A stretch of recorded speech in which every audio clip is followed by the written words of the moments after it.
Assalamualaikum warahmatullahi wabarakatuh. Perkenalkan, nama saya Lutfia Badriah.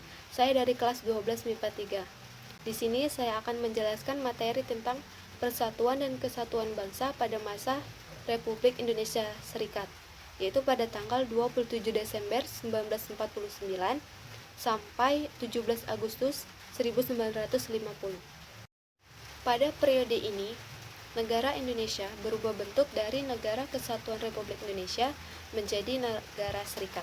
Hal itu terjadi pada tanggal 27 Desember 1949.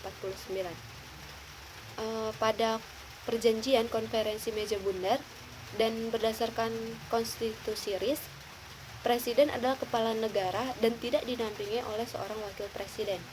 Jika berhalangan hadir, maka yang menggantikan posisi presiden adalah Perdana Menteri dan tanggung jawab kabinet. Berarti sampai saat ini Indonesia masih menggunakan sistem parlementer. Pada sistem ini, kabinet bertanggung jawab kepada parlemen, dan apabila pertanggungjawaban kabinet tidak dapat diterima oleh parlemen, maka kabinet harus mengundurkan diri atau dibubarkan.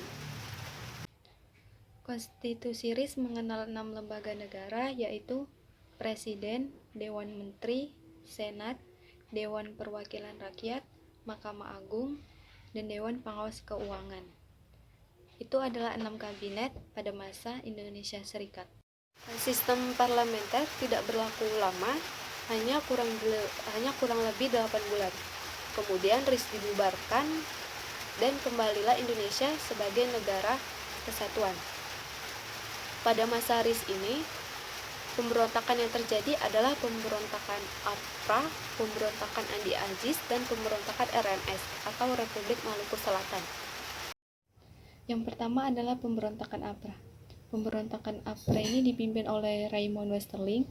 Ia seorang bekas tentara Kenil Belanda, di mana Kenil ini berarti tentara Kerajaan Hindia Belanda. Nah, APRA memiliki tujuan untuk mempertahankan negara-negara federal dan meminta pemerintah agar mengakui tentara APRA sebagai tentara pemerintah. Pada tanggal 23 Januari 1950, Westerling dengan sekitar 800 orang pasukan APRA menyerang kota Bandung. Westerling dan anak buahnya menembak setiap anggota TNI yang mereka jumpai di jalan-jalan, sehingga jumlah anggota TNI yang tewas tercatat 94 orang. Yang kedua adalah pemberontakan Andi Agis. Pada tanggal 5 April 1950 di Makassar, terjadi pemberontakan yang dilakukan oleh Kenil di bawah pimpinan Kapten Andi Agis, mantan perwira tinggi Kenil.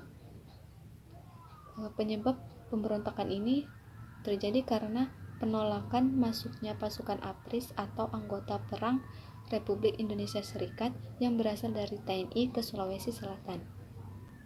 Gerakan Andi Agis diawali dengan kegiatan pasukan APRIS dengan kekuatan Kenil yang sering melakukan provokasi dan konflik dengan pasukan APRIS atau TNI. Mereka melakukan tindakan kekerasan terhadap penduduk yang tinggal di dekat markas Kenil dan juga anggota pasukan APRIS atau TNI. Pertempuran antara keduanya meletus pada tanggal 5 Agustus 1950.